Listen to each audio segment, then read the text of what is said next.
السلام علیکم ورحمۃ اللہ وبرکاتہ۔ سینئر 1 کیا حال ہے؟ ہم اپنی کلاس شروع کرتے ہیں، پھر اس کے بعد ہم آگے مزید پڑھیں گے۔ اعوذ باللہ من الشیطان الرجیم، بسم اللہ الرحمن الرحیم۔ رب اشرح لی صدری ویسر لی امری واحلل عقدۃ من لسانی یفقهوا قولی رب زدنی علما رب زدنی علما رب زدنی علما۔ اللہم فقہنا فی الدین، اللہم فقہنا فی الدین، اللہم فقہنا فی الدین۔ اللہم انفعنا بما علمتنا وعلمنا ما ينفعنا وزدنا علما، آمین ثم آمین۔ فرما رواؤں کو دعوت اسلام کی دعوت کے بعد اب اگلا ہمارا جو شروع ہو رہا ہے وہ اخلاق و آداب۔ اخلاق و آداب میں سب سے پہلا جو ہمارا لیسن ہے وہ ہے طہارت و پاکیزگی۔ اس میں اب پیج نمبر 42 نکال لیجیے۔ طہارت کس کو کہتے ہیں؟ پاکی کو، طہر، پاک صاف اور پاکیزگی۔ اب طہارت و پاکیزگی کا مفہوم کیا ہے؟ طہارت کس زبان کا لفظ ہے؟ طہارت ہے عربی زبان کا لفظ، جس کے معنی کیا ہے؟ اس کے معنی ہے پاکیزگی اور صفائی کے ہیں۔ کس زبان کا لفظ ہے؟ عربی کا، اور اس کے معنی پاکیزگی اور صفائی کے ہیں۔ طہارت و پاکیزگی حاصل کرنے سے مراد یہ ہے کہ انسان اپنے جسم، لباس اور ارد گرد کے ماحول کو پاک صاف رکھے۔ اس کا مفہوم کیا ہو گیا؟ اس سے مراد ہے اپنے جسم، لباس اور اپنے ارد گرد کے جہاں ہم بیٹھتے ہیں، اٹھتے بیٹھتے ہیں، یا اپنے ارد گرد جہاں ہم رہتے ہیں اس کو پاک صاف رکھیں۔ اللہ تعالیٰ پاک صاف رہنے والوں کو بے حد پسند فرماتے ہیں۔ قرآن مجید میں بھی اللہ تعالیٰ نے فرمایا ہے، اللہ تعالیٰ نے تو خاص طور پہ وہ قبہ علاقوں کے وہ نام لے کے اس کے بارے میں فرمایا تھا کہ وہ کیا ہے کہ وہ لوگ پاک صاف رہتے تھے۔ وہ تیمم کے بعد پانی کے ساتھ ہی طہارت کو حاصل کرنے پہ زور دیتے تھے، اور اس کے لیے اللہ تعالیٰ نے قرآن مجید میں سورۃ بقرہ کی آیت نمبر 222 میں کیا فرمایا ہے؟ ان اللہ، بے شک اللہ، یحب، پسند کرتا ہے، توابین، توبہ کرنے والوں کو، اور یحب، وہ پسند کرتا ہے، متطہرین، پاک صاف رہنے والوں کو۔ ترجمہ: بے شک اللہ تعالیٰ توبہ کرنے والوں کو، پاک صاف رہنے والوں کو پسند فرماتا ہے۔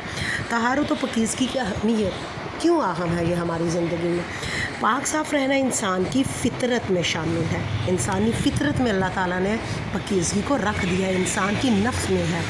اسلام نے مسلمانوں کو صرف عبادت کی ادائیگی کے لیے صاف ستھرا رہنے کا حکم نہیں دیا۔ یہ نہیں ہے کہ ہم نے صرف نماز پڑھنی ہے جو قرآن کی عبادت سے پہلے، یا اس طرح ہمارے کپڑے، عام زندگی اور عام معاملات میں بھی ہمیں پاک صاف رہنا چاہیے۔ صفائی اور پاکیزگی کا اختیار کرنے کا سبق دیا ہے۔ ارشاد باری تعالیٰ ہے، سورہ مدثر کی آیت کیا ہے؟ وَسِیَابَ، سیابہ کا ہوتا ہے، سیاب کپڑوں کو کہتے ہیں، آپ کے، فَطَہِّرْ، بس آپ صلی اللہ علیہ وسلم اپنے کپڑوں کو پاک صاف رکھیں۔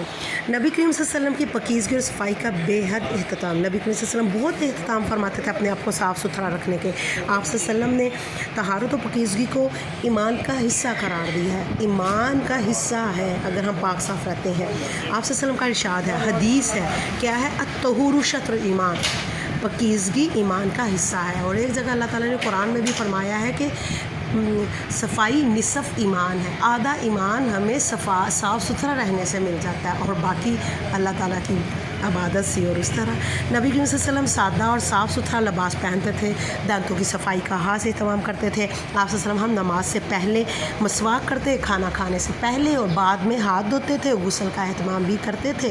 اپنی داڑھی اور سر کے بالوں کو بھی بڑا سنوار کے رکھتے تھے، یہ نہیں کہ داڑھی ہے اور اگر ہے تو بکھرے ہوئے بال ہیں، بڑا سنوار کے رکھتے تھے۔ آپ صلی اللہ علیہ وسلم تو جب کسی سفر میں جاتے تھے تو آپ صلی اللہ علیہ وسلم کی پاکٹ میں جو چیزیں ہوتی تھی جو آپ کے ساتھ، وہ کنگھی، شیشہ اور اس طرح مسواک اور سرما، یہ چیزیں آپ صلی اللہ علیہ وسلم کے پاس ہوتی تھی۔ آپ صلی اللہ علیہ وسلم ہر وقت باوضو رہتے تھے۔